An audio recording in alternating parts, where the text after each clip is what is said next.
So good morning, everyone. Please feel kind to move over, fill up all the space in front, so I can see you clearly, and feel warm up here.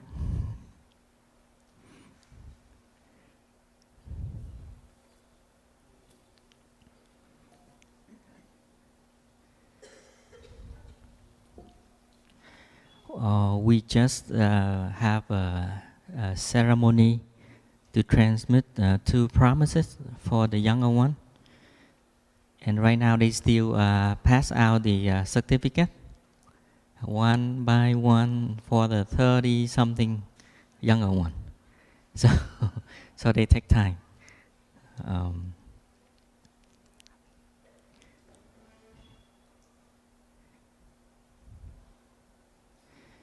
So thank you everyone to come and practice with us.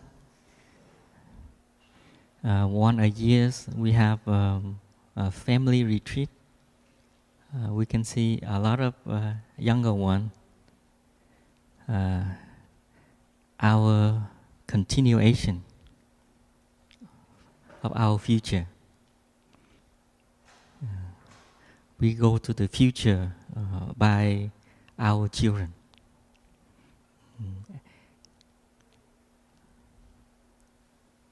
And this morning I saw them sit very quietly when we transmit the two promises.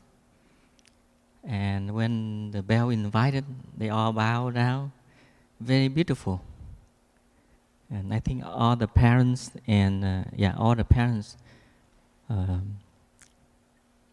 taking care of them very well.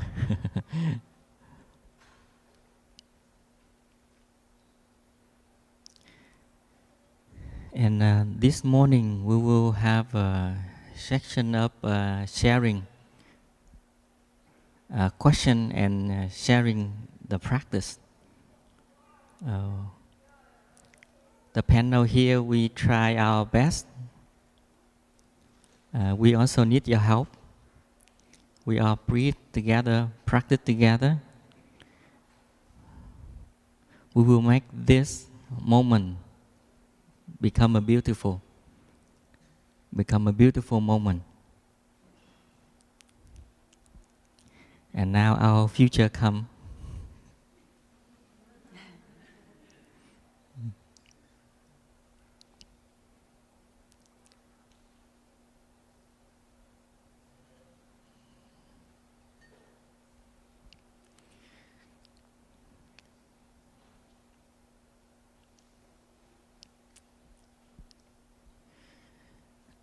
I would like to take opportunity to introduce the panel here. On my left, yes, Sister Thần Nghiêm. She's one of the elder sister in the sister side. She came from many different temple, practice center in Vietnam, in France at Plum village, for Hong Kong, and Deer Park. Now she's here.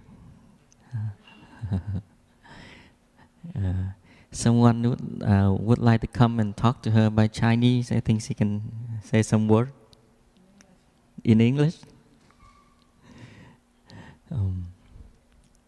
And on my right here, it's Brother Tinh Tru. He's also a younger one, but he contribute a lot for the practice center. He work a lot. He also very diligent in the practice.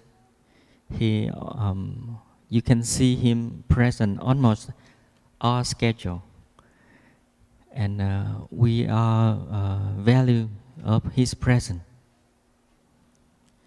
And the last one is me. I'm a lazy monk. I live here with brother and sister, and I'm very happy to practice with them as a family. Now it's time for us to ask some questions. And of course, in our tradition, we would like to invite the younger one first. And then next is the teen and young adult. And the last one is you, adult. So why don't we do something different? Can we have a chair here? Who would like to come and ask questions, please come and sit the chair with us. And sit up here. When you look down, you see very beautiful.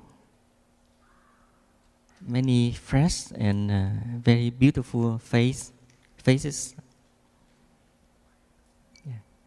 Thank you. This is Thầy Pháp Thể. He's a cameraman.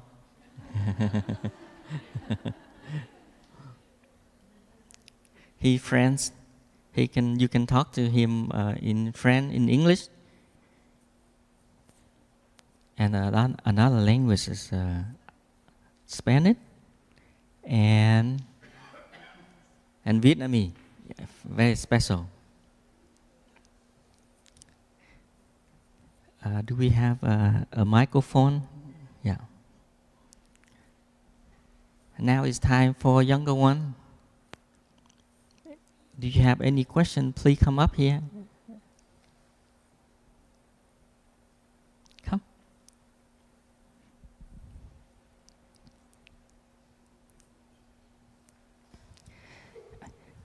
Now, before you ask question, we ask you to just listen the bell and breathe, and after that you can ask question. Okay.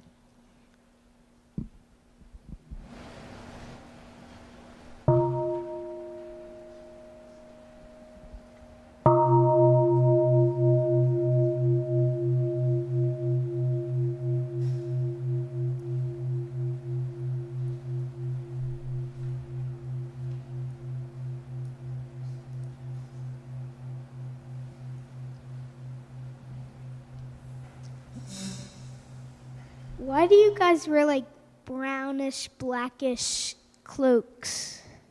Or some. What are they called? Robes.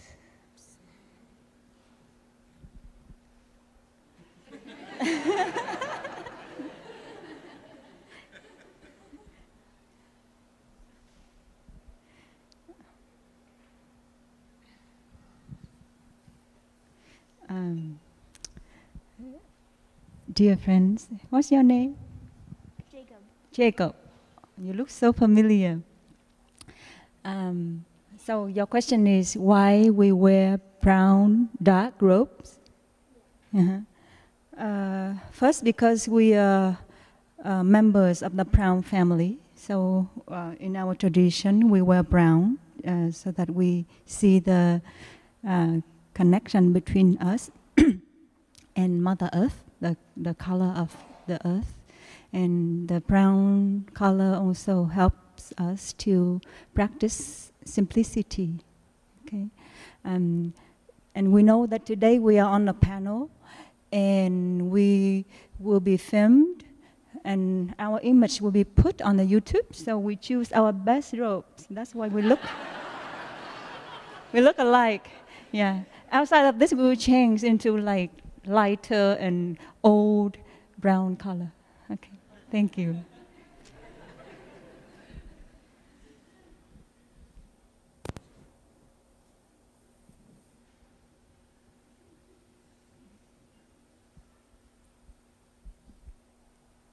Who next?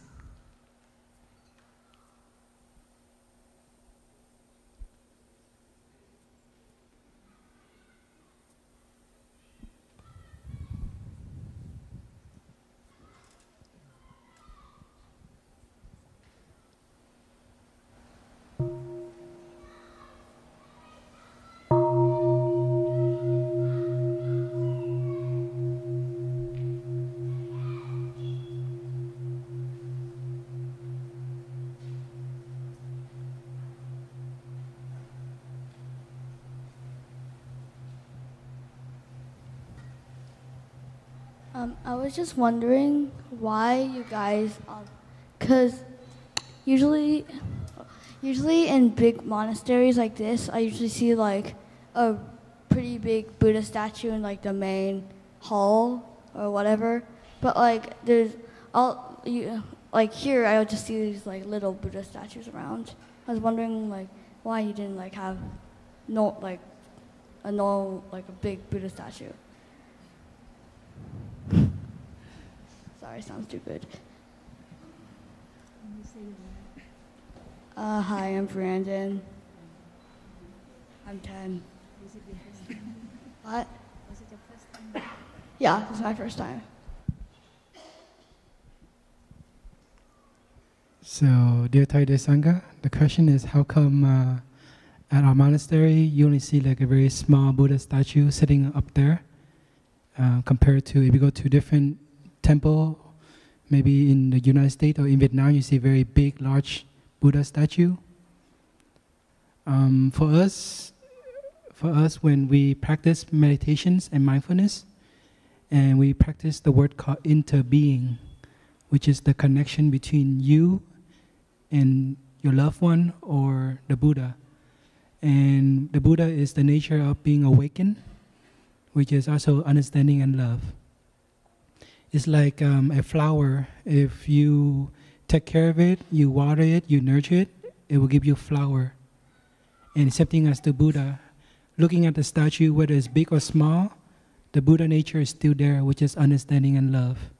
And when you show compassion to living beings, to your brother and sister, to your loved one, your parents, to your friends, that is the seed of love and understanding. So whether it's outside, big or small, or inside, small or big, it's the same. It's how you water that seed in you, which is the awakened nature of enlightenment.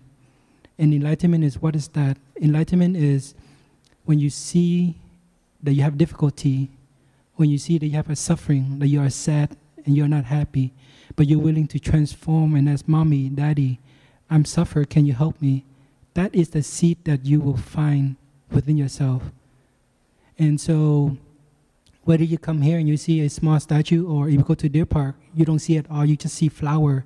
It's the same thing. It's the beauty that is in us, and that's from outside. So it's the interbeing that you have between yourself and the world around you. So don't get caught from the external conditions, whether it's big or small, but the main thing is how you practice from within. Yeah, thank you.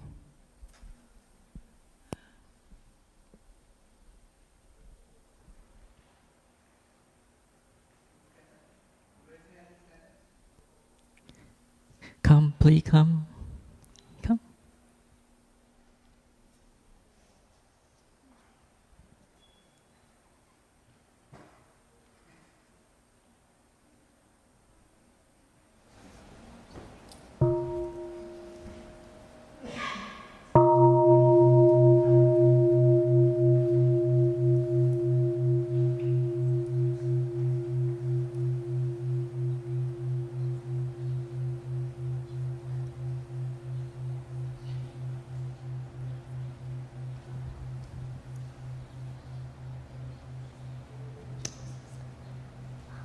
I am Coven, and I was just wondering how come on every sign I see, mostly every sign, I see the sign in that font?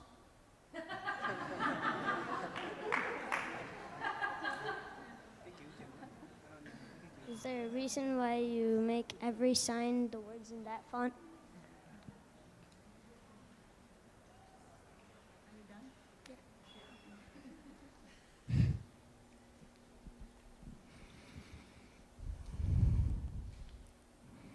I think this question my turn to answer. So far we have 3 difficult questions already.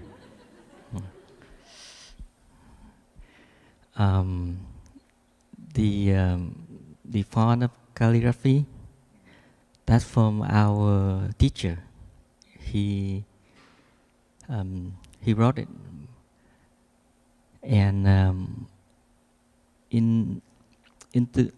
we would like to respect him And that's why we use that font to all the calligraphy. And also, you know, when you love someone, when you look something like that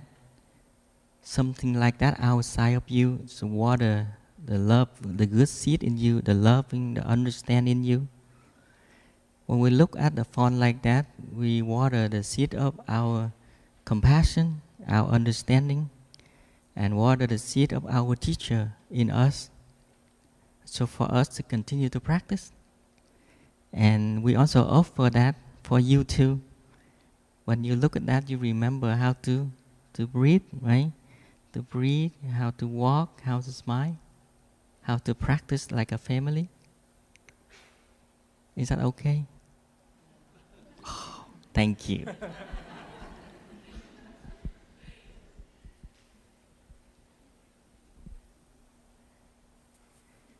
Can we have one more?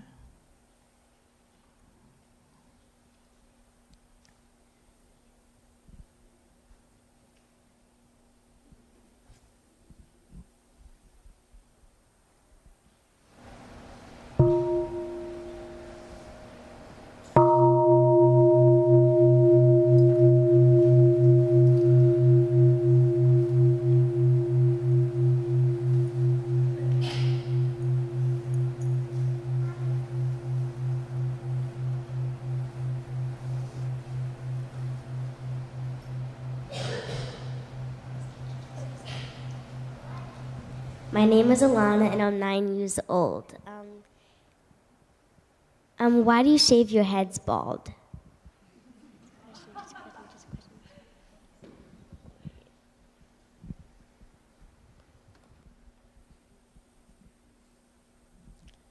Kwang Sir, can you answer that question? You can, sir.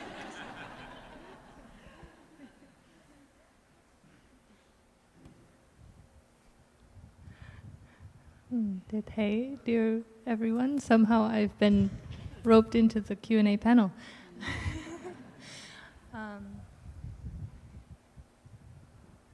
There are a few different reasons for shaving our heads.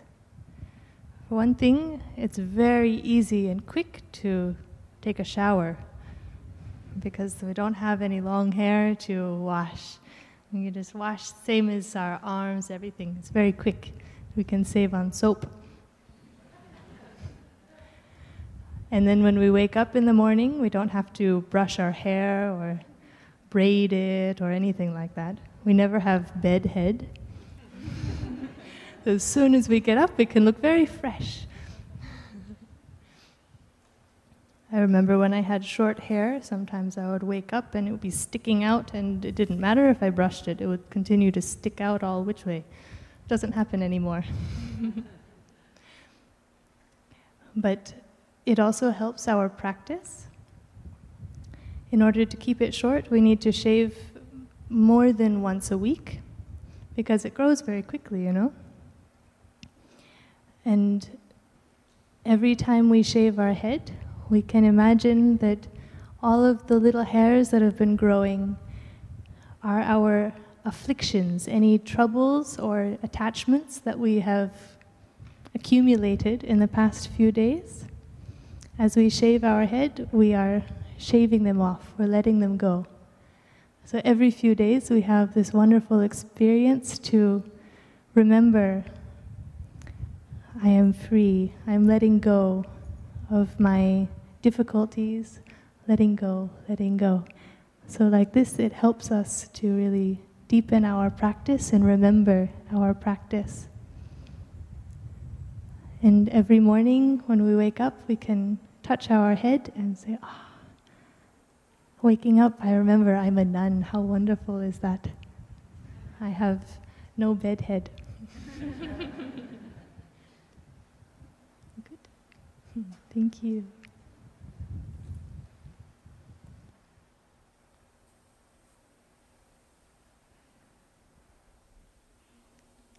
One more? Okay, yeah.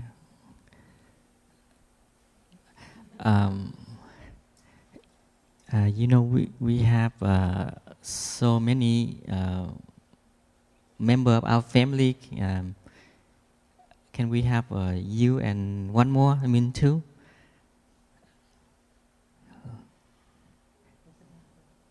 You can come and sit next to her.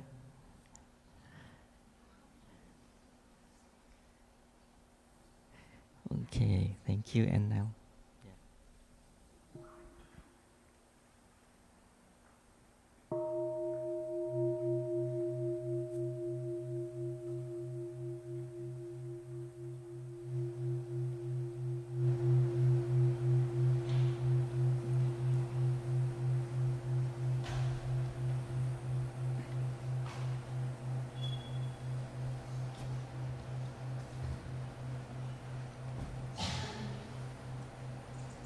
My name is Sally, and why does most families eat in the sisters' dining hall and not the brothers' dining hall?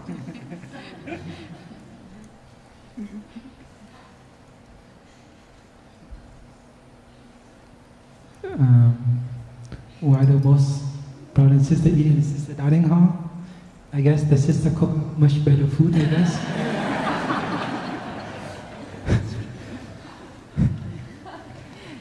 But actually, as you see the brothers dining hall, how small it is. So usually for big retreat like this, we use the sister dining hall. It has a better accommodation. But in the future, we might have a bigger dining hall, which can support much bigger capacity of retreatants comes. And so, but outside of the retreat at our monastery, every Thursday, the sister will come over to the brothers and eat. And then on a Sunday, we would come over to the sister and eat. So we rotate every week. But Monday, Tuesday, Wednesday, and not every Thursday and Sunday, then we eat by ourselves, like each separate hamlet. So if you have a chance to want to come and stay with us, ask your parents, come and visit and try it out. See the difference between eating on the brothers. Who's cooked better? But yeah, so the reason why you only see us eating over there is because of the accommodations. Over there is much bigger.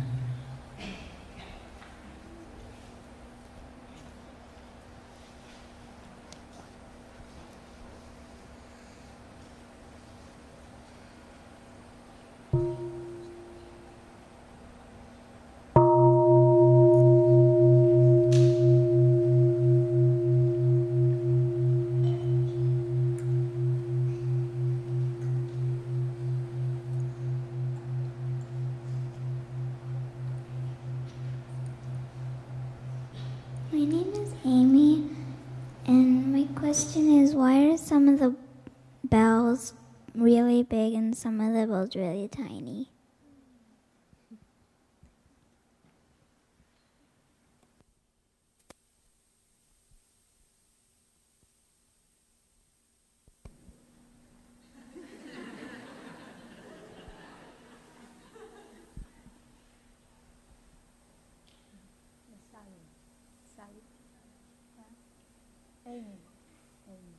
So, dear Sangha, dear Amy, I'd like to answer your question. So here we practice as a community, and we are like a family. And I believe that we have so many bells, different sizes in our monastery, and they are like a family of bells. So we have father bell, mother bell, and children bell. So we have big bells that is suitable for the big space like this hall. It needs to be big enough so that when we invite the bell to sound, and then it gives the sound that is that has the volume that is strong enough, but then calm and peaceful enough to help people to practice, to maintain their calmness and peacefulness. And you go to the dining hall, you see there's a smaller bell, because the dining hall is smaller. Yeah. And So we know that your family will also bring you here. You are young ones. You cannot hold that big bell. So we offer the small bell, the mini bell, for you to also join the practice with us. So no matter how big or small the bells are, the most important thing is that when we listen to the sound of the bell, or when we invite the bell to sound, we should be at peace. And we'd like to offer the peaceful energy, the calmness for ourselves and for people around us. Okay? Do you practice listening and inviting the bell during this retreat? Well, we learned about the bell in the children's program. Do you have a bell at home? Yes. Oh, okay. Do you often practice with a bell? We used to, but we're getting really busy.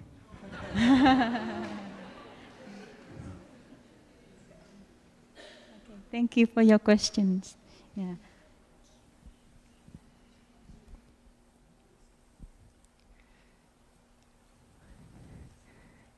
Okay, and now it's time for 14. Yeah, they can come here too.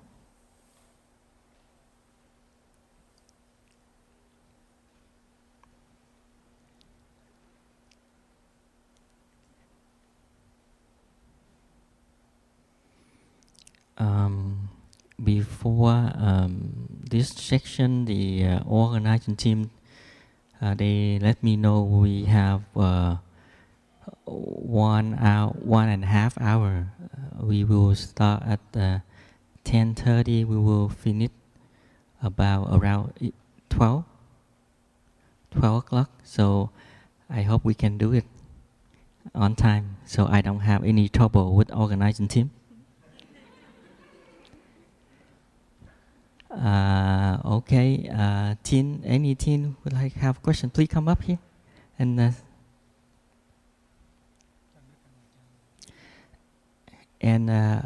the children, I don't know, the children have anything for the children go out and play? Okay, now all children stand up.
Hi, I'm Emily. And my question is, I find it really difficult to practice deep listening and like staying in the present moment. So how do you practice that and get really good at it?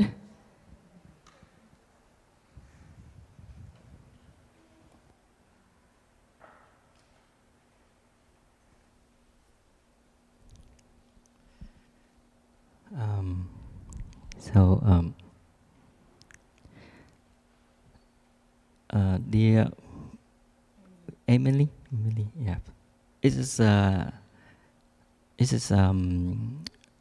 difficulty not for you, for almost every one of us. Everybody have I think have the same difficulty like that too. That's why you see we create this environment And we invite the bell many times. Activity bell outside, the bell indoor, the clock jam during the meal time. So this is helping you to get to know the bell first, and slowly you practice with that. And when you breathing, the right one is when you breathe, you feel your mind in your body right away, and you will feel the present moment. And how the questions are how we know exactly our mind in the present moment. We know our mind in the present moment because our mind stay in our body. Our body always in the present moment. That's why the first of the 4 exercise of breathing to go back to your body.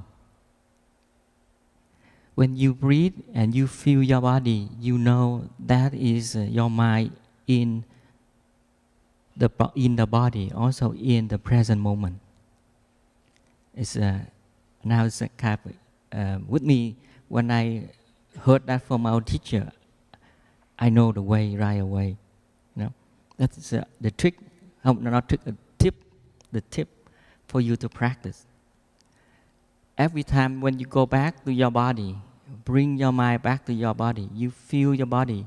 You know that's you are in the present moment. Can we try one more bell, and then can we breathe together and see what happens?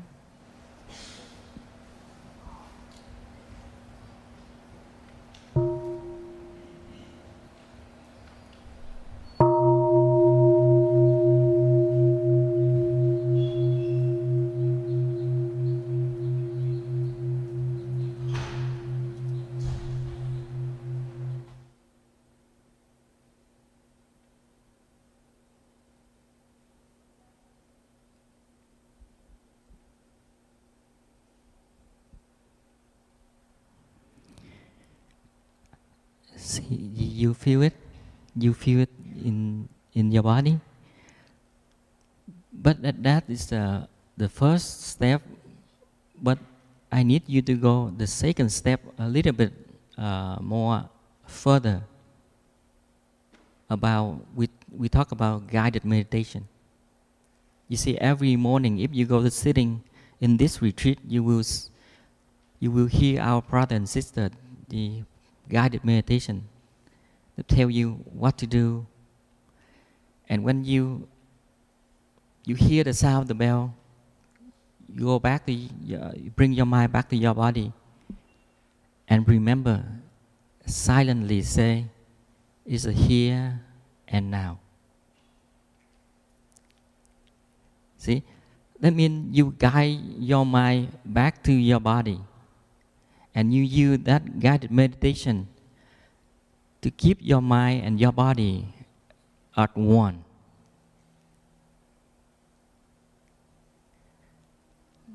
And if you can practice like that, you will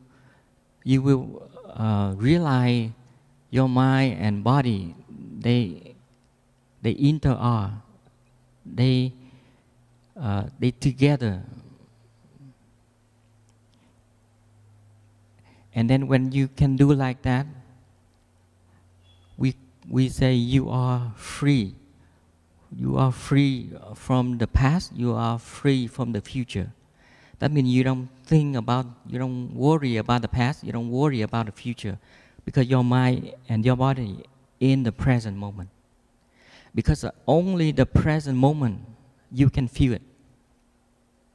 Only the present moment you can see the flower, you can see the bell, you can see the one you love. Just that moment, that's the real one.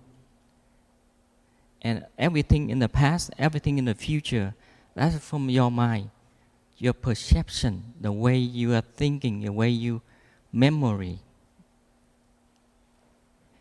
And if you can do like that, and remember, the song we invite you to sing almost like every time, that's not for fun, that's for practice. If you remember that song, use that song to do your guided meditation every time. In school, at home, at work, you can do every time. And if you are the best practitioner, when you practice, nobody knows you are practiced. You see how powerful of the practice? And you don't need to be different from the other. You will be normal. But in the base, in your practice, in your mind, you know how to maintain that. You know how to calm and relax your mind. That is the way our practice. That's why you see we hear the sound of the bell all the time. And myself, I need that too. I don't need to be perfect, but all I need to remind me so I can practice. Is that okay? Thank you.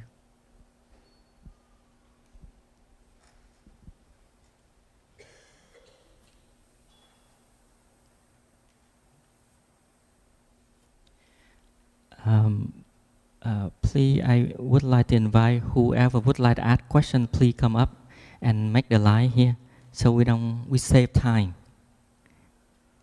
Some more? If you have any question, where is gentleman?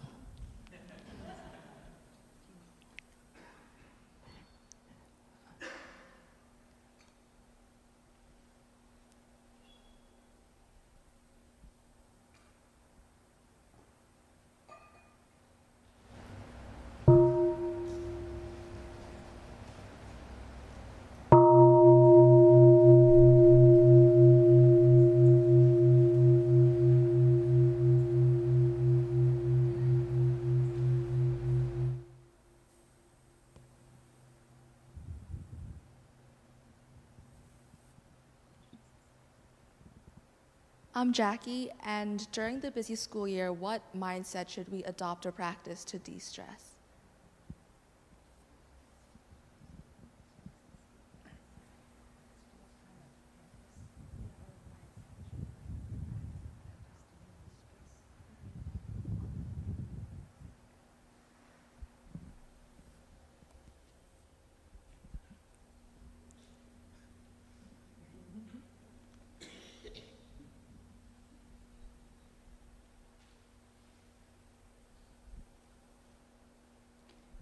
So, dear community, dear Jackie, yeah, I know that teens, even though they are young, they have to deal with a lot of stress at school.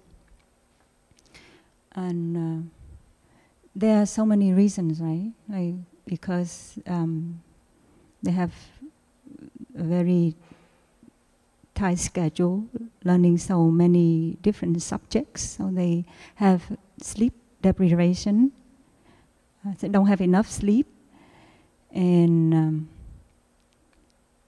they have to go through the stage of transition in order to grow into to grow older.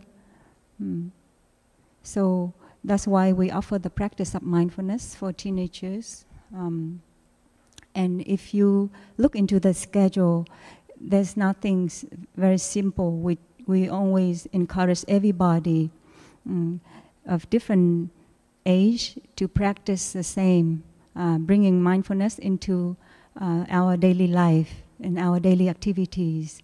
And we use the mindfulness of breathing as the thread. So at first, one should be able to master the mindfulness of breathing. And then when you do some other daily activities, like when you sit, when you walk, when you eat, and when you lay down, and when you study. If you get distracted, and then you also take refuge in the mindfulness of breathing to help you be present, with whatever that is going on inside of you.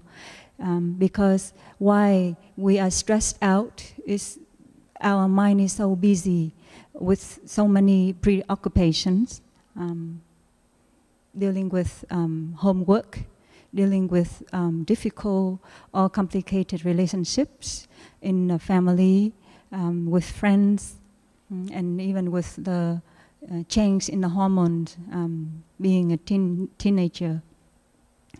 And last night in our teens group, we also discussed sometimes stress is caused because it is the way we think. Is, yeah, one of the reasons is due to our way of thinking. Yeah. So that's why we practice coming back to our breath and sending loving kindness to our body and our mind. Yeah. So when I breathe in, I send my loving kindness to my body. I know that my body works so hard for me. There's a lot of stress accumulated on my body, so I'd like to care for my body. I want to give my body enough rest, enough sleep.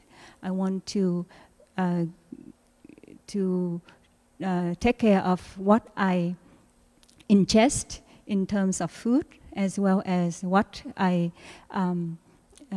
in terms of the sense impression that I take in throughout my daily life, like whatever I take in from the sounds, like the music, or from the conversation with people, whether I'm able to come back to myself, to take care of whatever emotions or feelings or reactions that arise in me, so that I can have a timely care for such. Let's say if your friend says something that triggers irritation in you, and at first you may react, right? You may react with the wanting to say something back, like to punish that person. So if you are caught in that tendency, then you continue to be caught in your stress. But then with a practice of mindfulness, then if you know how to recognize your tendency of reacting to the situation, if you know the tendency, the pattern, the habits of reacting to interacting with people, then you stop right there, just give it a pause, and then coming back to your breath and breathe with your emotion, breathe with your feelings, so that you can have some degree of peace, of calmness, for the emotions to have a chance to calm down, so that you have some clarity in your mind, so that you can respond to the situation with a more calm attitude. And like somebody say something, but because in our mind we tend to imagine so much, we tend to intensify or dramatize the situation, and so that also causes stress to our mind. That's why when we practice mindfulness, we come back to our breath and we want to send compassion, we want to send loving kindness to our feelings, to our mind, that always try to tell a lot of stories that are not beneficial for our mind, and that causes ourselves to stress. So yeah, there are so many ways, there are so many basic practices for us to practice throughout the day. Yeah, and the primary requirement is your capacity to master mindfulness of your breath. Okay, thank you. Mhm.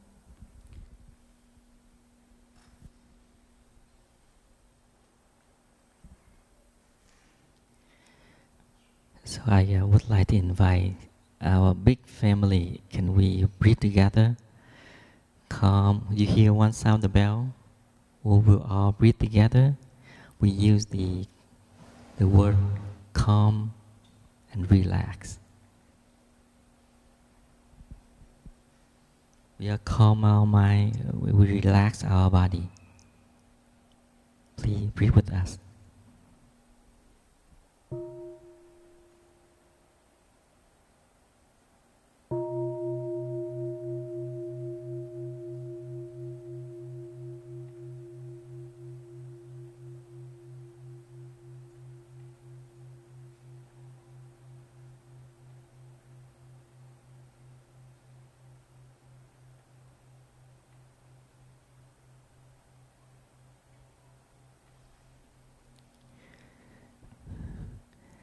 So don't forget to smile.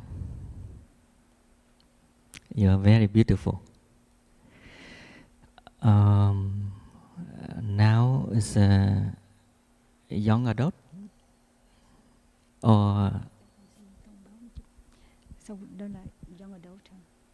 Okay, so we'd like to invite our teens to go with Thầy Brother Insight and Mang Tuệ to the common room to have your teens activity. And the young adults and adults, please stay behind for we continue our Q&A session. Thank you. So when we hear the small sound of the bell, please all the teens stand up and we greet the community before you leave the hall.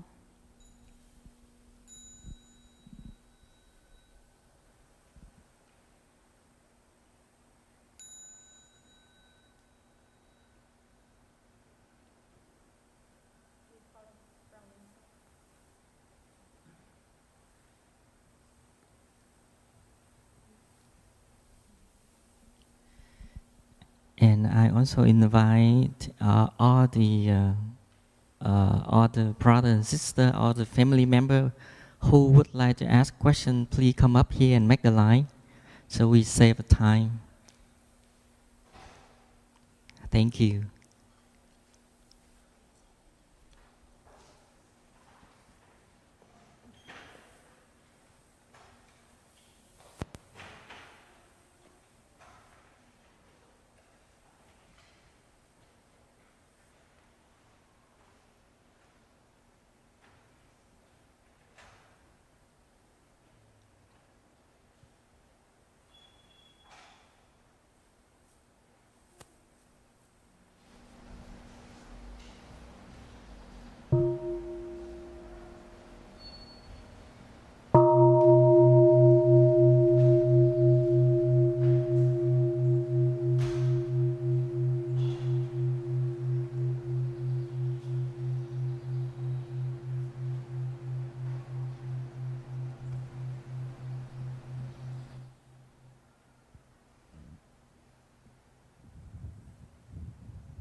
My name's Anise.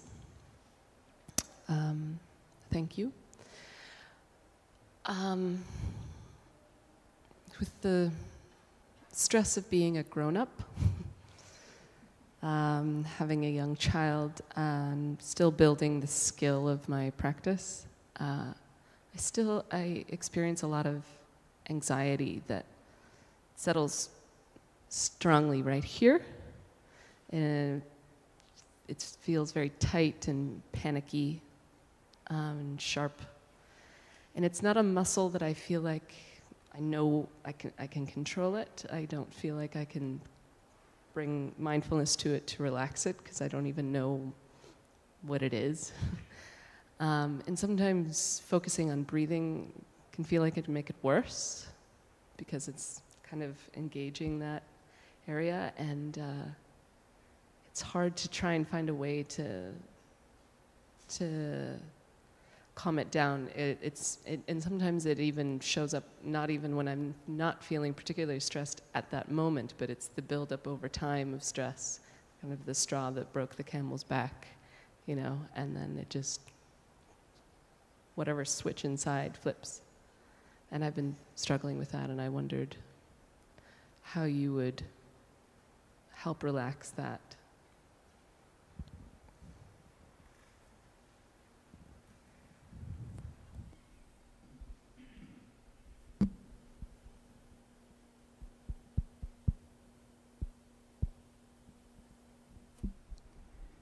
So, dear Thầy Đề Sangha, may I know if your children are grown up or still small?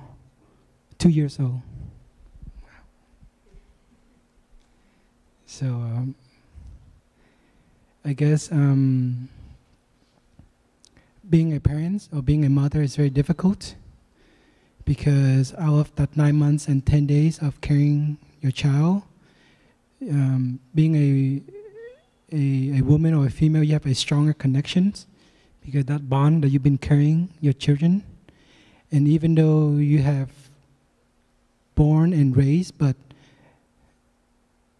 always there's a tight connection you always have, and the love, the care, and the fear. And each stage of each year, as your child or your children grow up, you have different happiness and different fear and difficulties and worries and everything that is as a parent. And all the things that you feel, all the burdens, it's not just that it's happening right now, but it has been accumulated even before you have your children. Just by growing up and seeing your mother raising you, you feel that feeling. And sometimes you have that fear that, oh, I don't want to have a children because of this and that. But when condition is favorable, you have a child. And unintentionally, in back of your mind, and all that transmission has been transmitted to you also from your grandparents and your ancestor. And being a mother, and the first time having a child, you don't know what's right and wrong, or how to take care of your children correctly so that he or she can grow up, be a perfect or a safe child. So all of that is always carrying in you, day by day, night by night. And sometimes you see that, oh, I've done your best, but there's something behind that say, oh no, it's not good enough. I want more. And of course, as a young one, they don't know what's right and wrong, so you have to always be there, worries, and 324 hours a day, 375 days a year, you always have put more attention to them. But as they grow up, you might have some more time. But if you have another child, it's repeat again. So it's whether that, so it's whether how your mindfulness and how you practice, see that the time taking care of your child is also the time that you practice. It's not two separate things. And what you feel here is not about when you go back to your breathing, you will find it, but how you resolve it and how you take care of it every moment of your life, every moment of your day. And you say that, of course, sometimes it doesn't come when it comes unexpectedly, but it's like a glass of water. When it's full, if you add another drop of water, it will overfill. So during your day, when your child goes to school or when your child is asleep, maybe you can give 5 or 10 minutes to do a deep relaxation, lie down and relax. And at first, it would take time, but maybe you can put your hand where that spot is and breathe with it. It's like the same thing when your child cries, you will hold him or her up and cradle so that you can bring that love without speaking, but that your children will feel it. So it's the same thing. You do a deep relaxation and you put your hand and you cradle with that. You breathe deeply. It will take time because that burden, it's there. It's like your shoulder, going to school and you're holding your book so many years, of course, your shoulder will feel tense, but you need to go to massage and do relaxation. Over time, it will relax. It's the same thing. And so And not just that when you need it, then you will do it, but during the day, how you eat, how you consume. Sometimes you consume through not just through edible food, but sense impression, what you hear in the news, what you see on the TV, what you hear from your friends. It also contributes to that fear in you, because you don't know how my child will be. And sometimes you wish that your child can be better. But if the condition is not favorable, or if tomorrow you're not healthy, how can you take care of your children?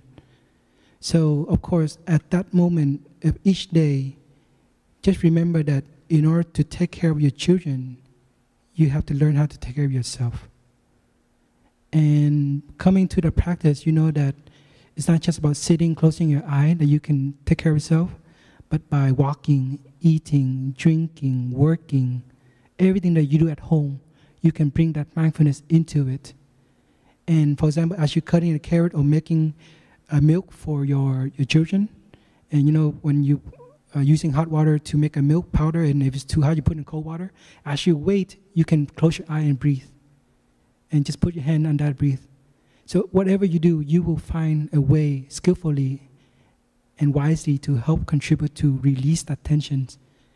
And if you know yoga, you can do yoga too. It's also best. So there's many ways to contribute to that tightness in your body. But it's dependent on how it will take steps. It's not just like this that it will resolve. It takes time. And if it's too much, then maybe you can ask your husband, darling, can you hold her for 5-10 minutes? I want to take a walk or take a bath. You know, submerge yourself in warm water and just feel relaxed. That's also help too. So there's many ways. Sometimes being a mother can be a lot of burden, but if you can speak out, say, darling, can you help me? I need time to take care of myself so that I can be better, fresh enough to take care of you and my children. Yeah? So don't feel that you are doing it by yourself. There are family member, your mother, your father, and everyone is with us and with you. Thank you.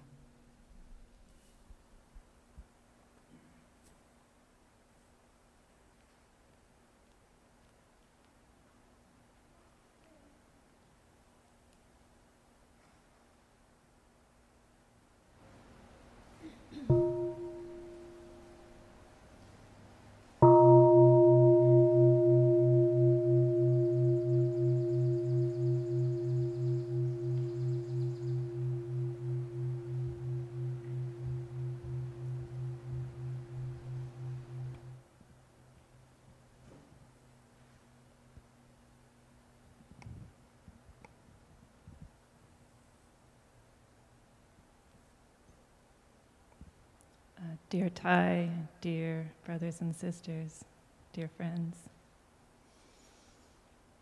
I have a recurring question for me personally, which I wrote down yesterday during the Watering Flowers teaching, the beginning a new teaching that you shared with us.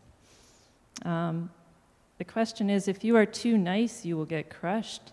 You can't take care of yourself. People will take advantage of that. I'm Kylie.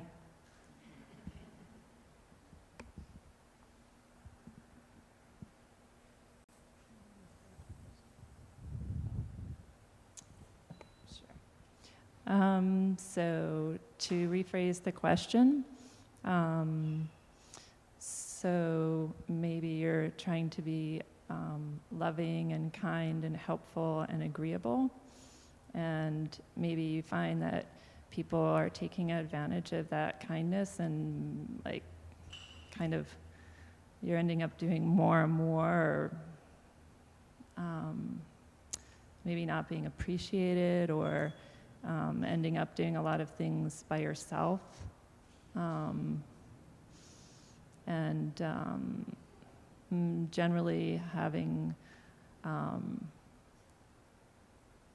I think just being taken advantage of for your kindness.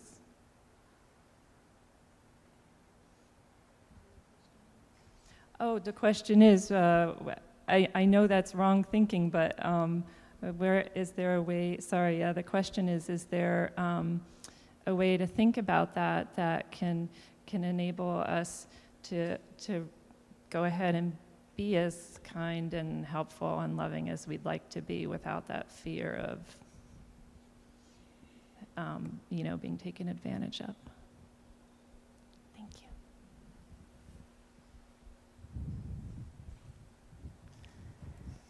So thank you for your question. It's a very important question. Let us review a little bit about 4 mantra. Remember?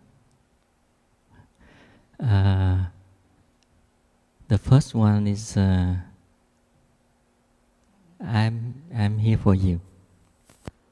The second one is I know you are there and I am very happy.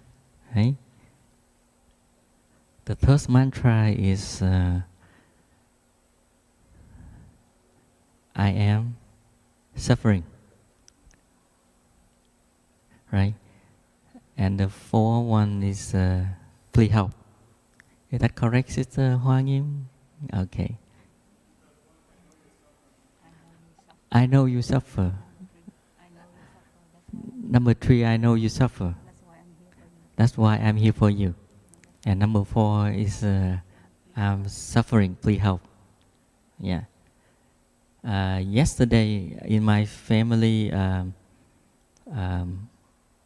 Dharma sharing family, we do only first 2 of the beginning anew, just watering the flower. So, because sometimes we practice, we so nice, we so kind, we so fresh, and people they take for granted. Is that what you mean? Yeah. But we have the 4 mantra. I'm suffering. The third and the 4th mantra. Let them know the limit, the line. That enough. The importance is the difference of you don't practice and you practice it. You know what is your limit. You can stop. You can protect yourself by telling the other people that enough. You don't burn yourself. You don't burn out of yourself. And also, you make the other, the one you love, understand you better. And if you practice like that over and over again, they have a parent.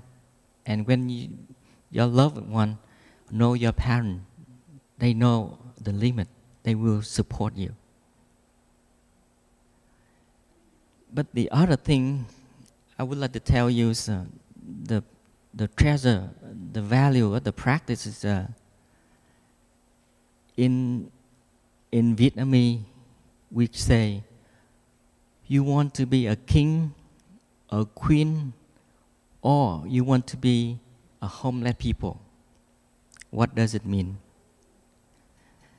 You want to be a king, a queen, that means you given. You are a king, you are a queen, you given to someone. Or you be a homeless, you receive one. Which one you choose? This is about Asian culture. I just bring it here to let you see more kind of a whole picture of the practice.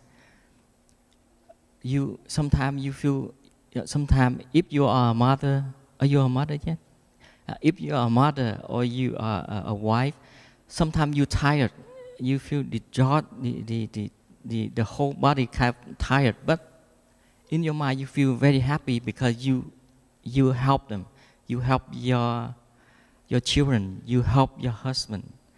Even you're tired, but you feel very happy sometimes. Is that correct? You are a queen in your house. You are the lady in your house. So that's why which one you choose. That's the value, the treasure, the practice is very important. You let them know what happened in you. And if you practice well, like yesterday, Sister Phone, she said sometimes she have a beginning anew in the family, and she bring more like ice cream or cookie, make it new, and make it fresh and make it joyful. You don't need to be formal. You need to do something joy and informal. So you contain the practice in there. I'm sure you can do it, right? Yeah. Because a mother very strong, because they know their children, they know their husband, they always protect and want to give more. This is the way of mother did. I mean, the same, like, you look at me, I'm Asian, that's why everything I say is my Asian culture. But I'm sure in Western too, I saw that.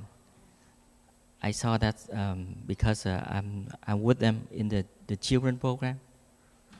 They run, they tired, but they still running with their children. They run around and they take care of that.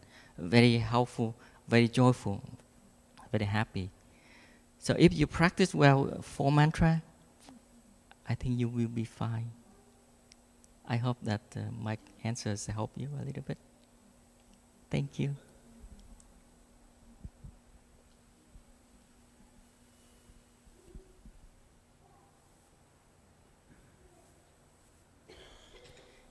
Can we have a 4 mantra online?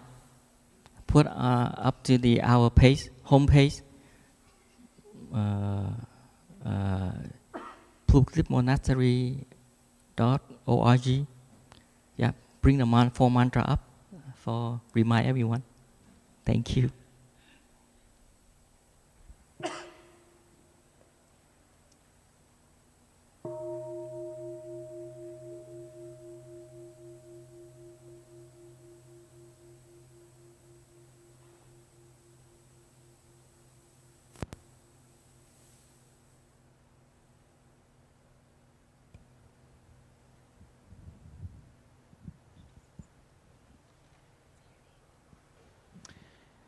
Thank you for listening to our questions.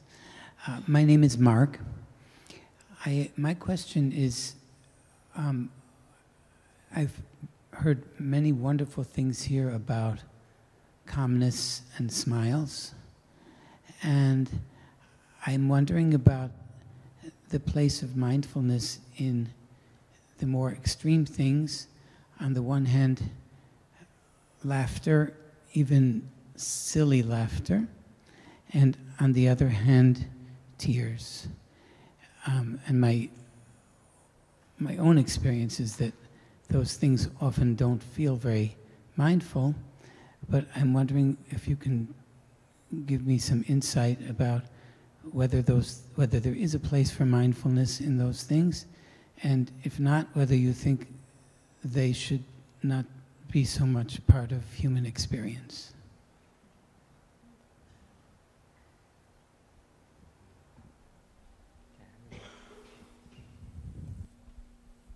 So dear Thầy, dear Sangha, dear Mark, I'd like to add to Brother P Lac's 4 mantra. In fact, we have 6 mantras. And then the last one is called, "You're right in part." So what you perceive, what it means, mindfulness, you are partly right. Yeah, mindfulness brings about calmness, peacefulness, smile. But we also practice mindfulness of our suffering, mindfulness of our anger. Yeah.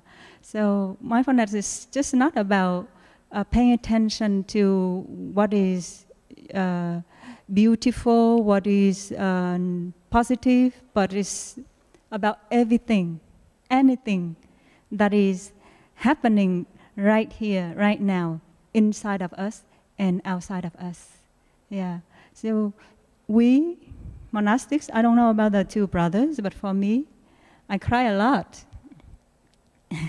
Yeah. And there are so many moments that I'm sad, and I have strong emotions. I have a lot of judgment of myself and others. Yeah. So this is the practice where the practice come in. So I allow myself to be sad. I allow myself to be in that not at my best, to be in a bad mood, so that I can arrive at the point of self-acceptance. So at first, I need to accept myself where I'm at. Especially the moments that I'm weak, I'm vulnerable.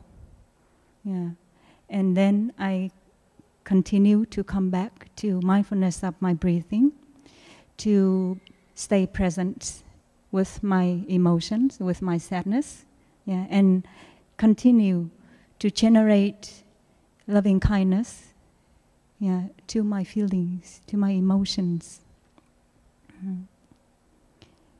Because like before I encountered the practice, and I was used to listening to love songs, sad love songs as teenager.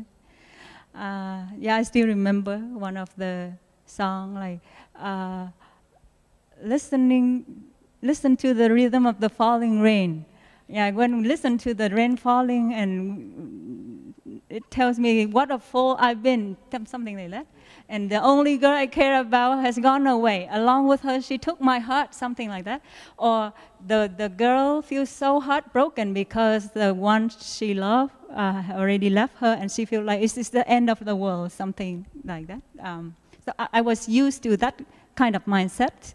When I was in pain, I tend to dramatize the situation, to make the situation worse because of my thinking and my imagination. So now when I know about the practice of mindfulness and learn about songs of practice, so I changed my CD. So instead of coming back to how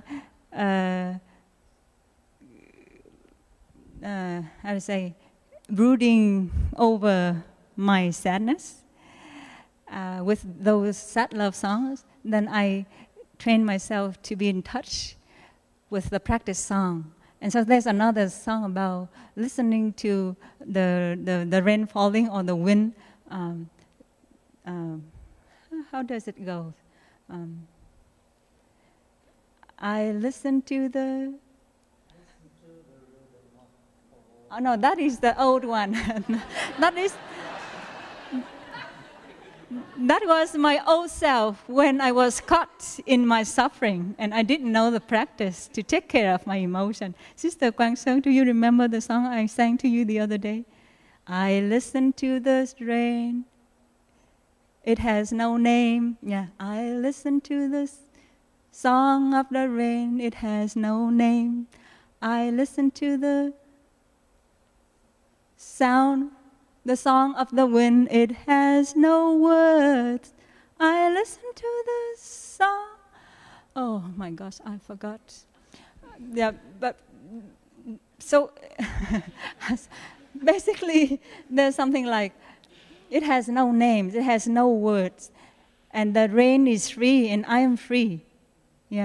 So how we deal with our sadness, our pain, are we able to come back to ourselves and listen to the voice inside of us so that we can have the loving care for that, so that the tears, our teacher has written a calligraphy that goes, the tear I shed today has become rain.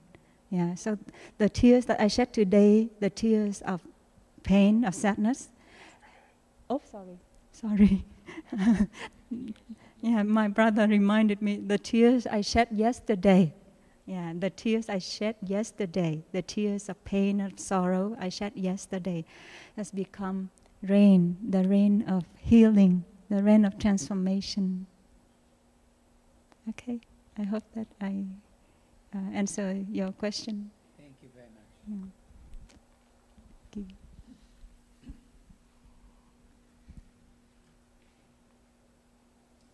Yes, we can. Yeah, we can have one more. Oh, sorry, Ben. We have to stop at 12. So yeah, can one more. Yeah, we can have a little bit like, can you sit down, Ben, and see what happened? We'll buy some time.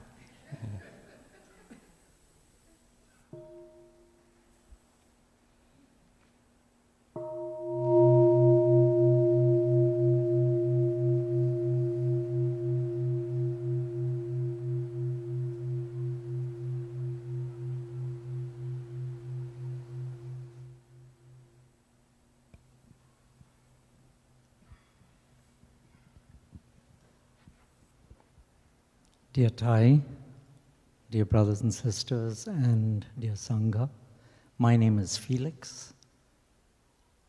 I'm 69 and a half years old. No, the age really does matter in this question. In my practice, I'm very grateful to my practice and to Thai for bringing it to me, because it has helped me over the years to become centered, grounded, and remarkably tranquil compared to what I used to be in the past. At present in my practice, I am dealing with the role of expectations in relationships. I'm aware that the first of the 4 Brahma Viharas tells us that loving kindness is expansive. Loving kindness' near enemy is attachment, so loving with attachment is injurious to us. I've noticed in my relationships with others that placing expectations on the relationship can be harmful to me and also to the relationship. As I age now, I'm conscious of the degenerative process. I'm of the nature to grow old. I'm of the nature to die. I cannot escape these. I'm aware that I'm also dealing well, I believe, with the reality that I have 2 adult children who are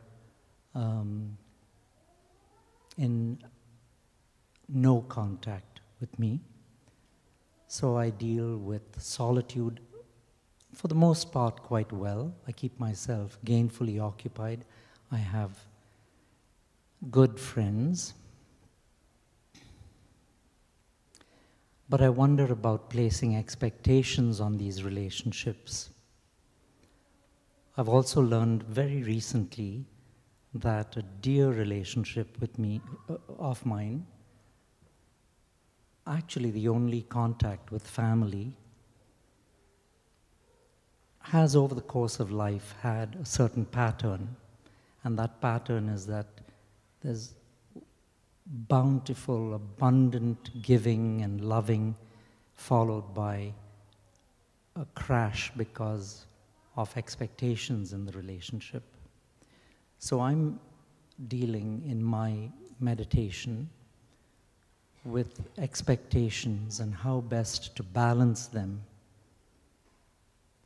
Good, adaptive expectations that can help the relationship, and expectations that are harmful to the relationship. I hope my question is as clear as mud, because lotuses grow from mud. But I'm just wondering about the role of expectations in relationships. And yes, my placing expectations on the other and the other placing expectations on me. And is this good, bad? How do I weigh it? How do I deal with it? And I hope that this question is of relevance to others here as well. Would you like me to clarify anything, or can I give the mic back? I think I understand a bit. You understand it? Thank you.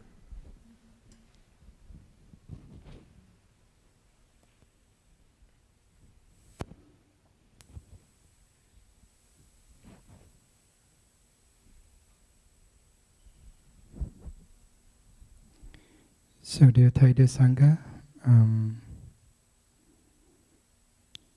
I guess there's different way of looking at it. Maybe time is a factor that contributing to that fear, that we don't have much more time for our loved ones, or to resolve any conflicts, or to resolve any difficulty that we have done in the past.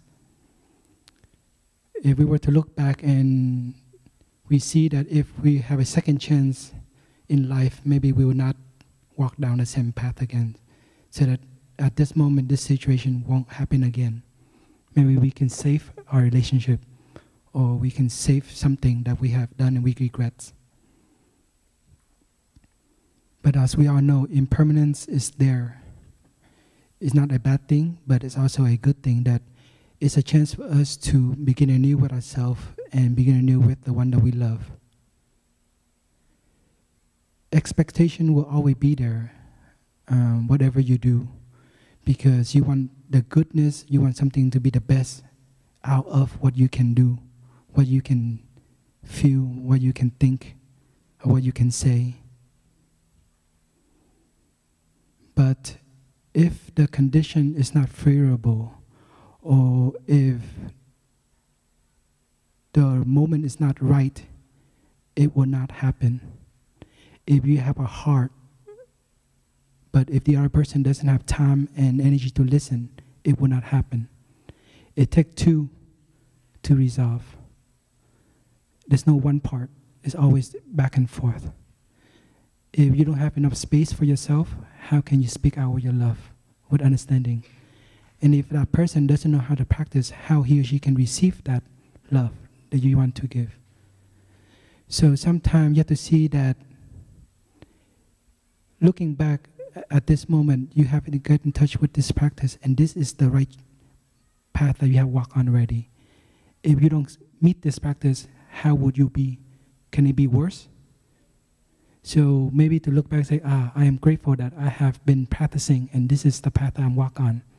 And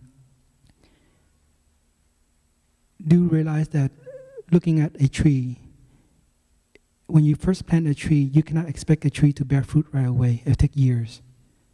And if 1 year it bears fruits, and next year it need rest. So it takes time for a tree to grow up, to bear fruits. So within this daily life of your practice, nourish that expectation, but nourish in a way that it will not harm yourself. For example, if you have 2 children, if you don't speak to them physically, maybe you can try to resolve it, the children within you. The picture that you have of them, the mental formation that you have of them, the love that you have for them.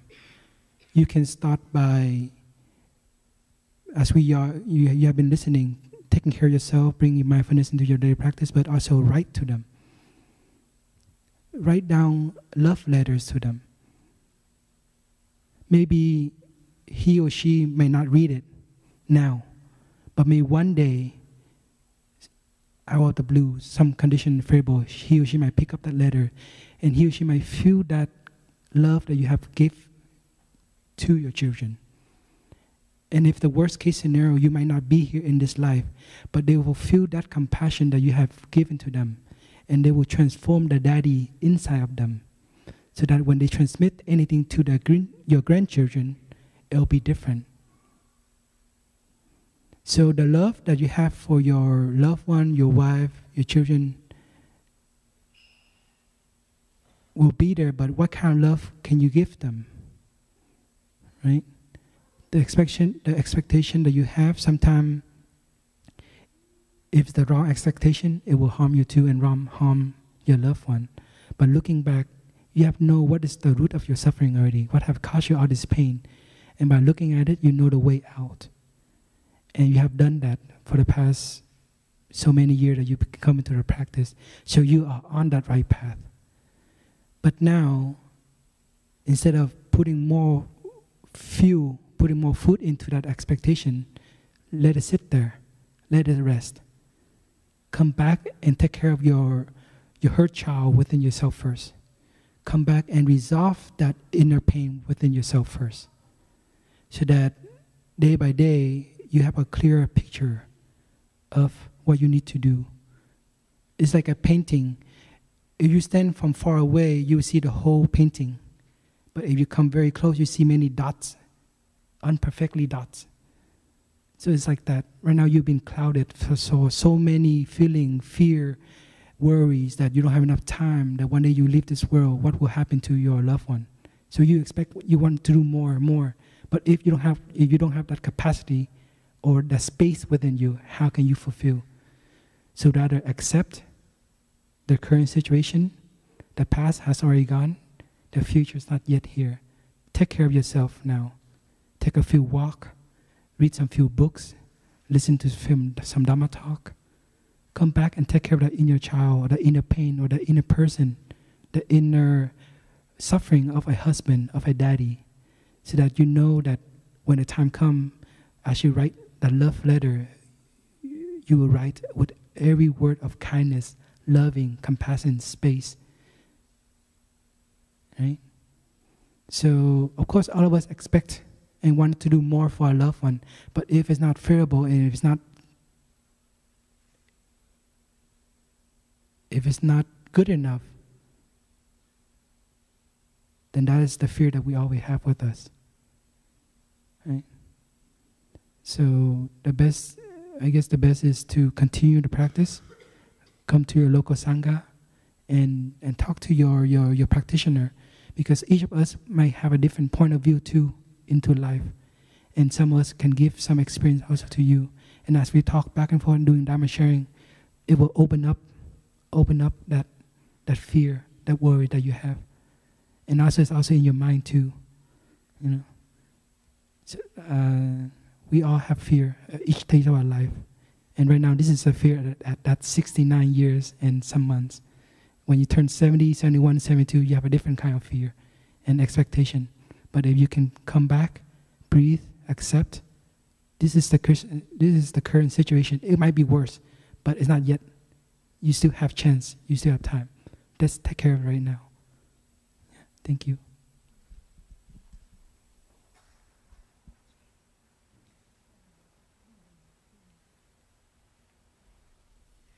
So, dear family, can we have one more question for Ben?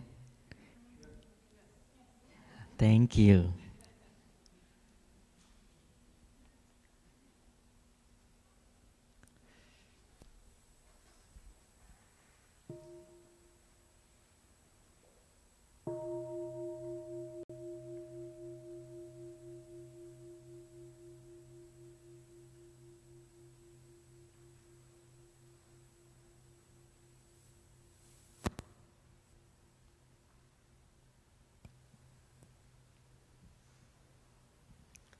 So, dear Thai, dear Sangha, I'm Ben. So our Dharma sharing group met over in Thai's hut in the small meditation hall there. And I was very touched to be there, just to be in the energy of his hut. And I know I have been very deeply touched by his life and his teaching, but I've only ever known him from a distance. The closest I got was a stage at Brock University. And I kind of want to put you all on the spot a little bit, but you've known him. You've walked with him, you've eaten with him. And I was wondering if you could be willing to share just one moment, one incident, one interaction with Thai that was personal for you, that he personally touched you and helped you transform your suffering?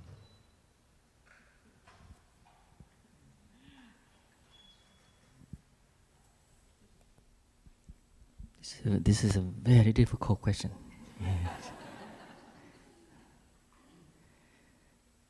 Look like it's my turn to answer. One moment of with Thầy when he really changed the way I practice is a long time ago, 1998 in Upper Hamlet, Plum village in France. This story I already shared many times, but I would like to share it again. I was an attendant for Thầy, and after the day of mindfulness, in the afternoon, he looked at me and said, "My son, walk with me." So we would take a walk around the Upper Hamlet, and we stopped by the big bush of a bamboo tree, very big, and other times a wind and make the bamboo kind of waving. I remember very clearly. He suddenly stopped and look at me, turn back and look at me, and he asked me, "Are you happy in the practice, my son?"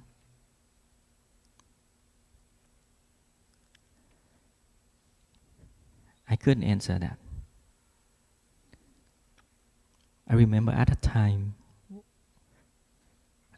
every time I practice, it's just make it follow schedule, follow the procedure.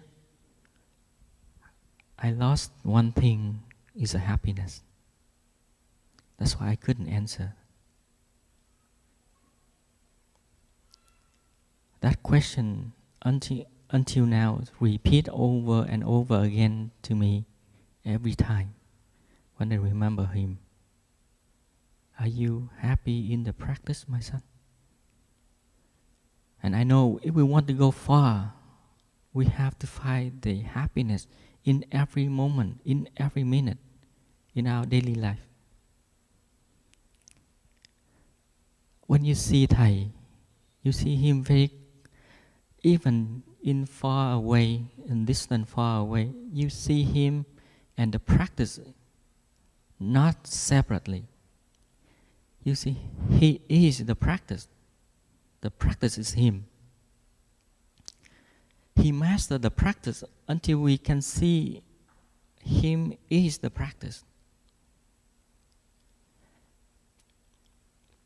And in order to master that practice, he opened the door and closed the door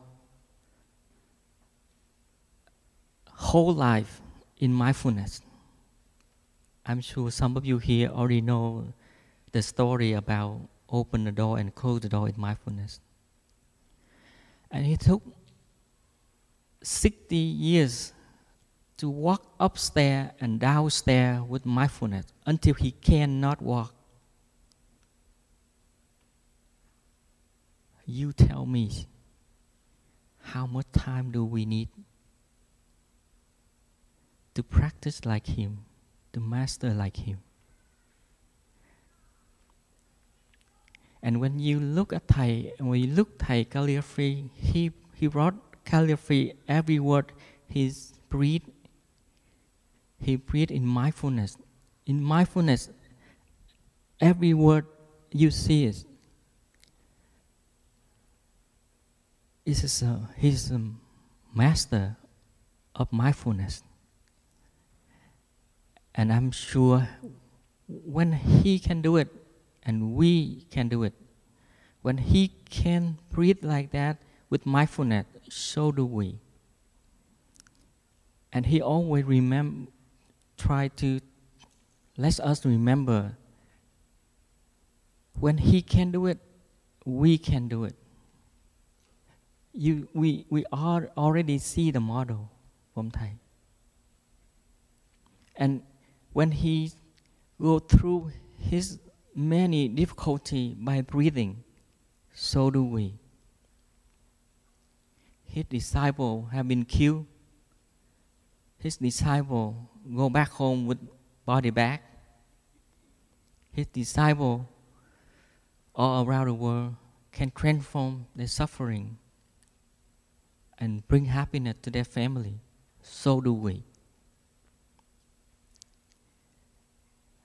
That's all I can share with you right now. So thank you for asking the question. And dear family, we have to stop here. I hope we do our best to share our practice, and we hope our sharing help you in the practice. And please remember, our teacher always with you when you have mindful breathe, mindful walk. When you make a step, mindful, he always with you. And we, the same, always with you. We love you all. Thank you. I'm sure.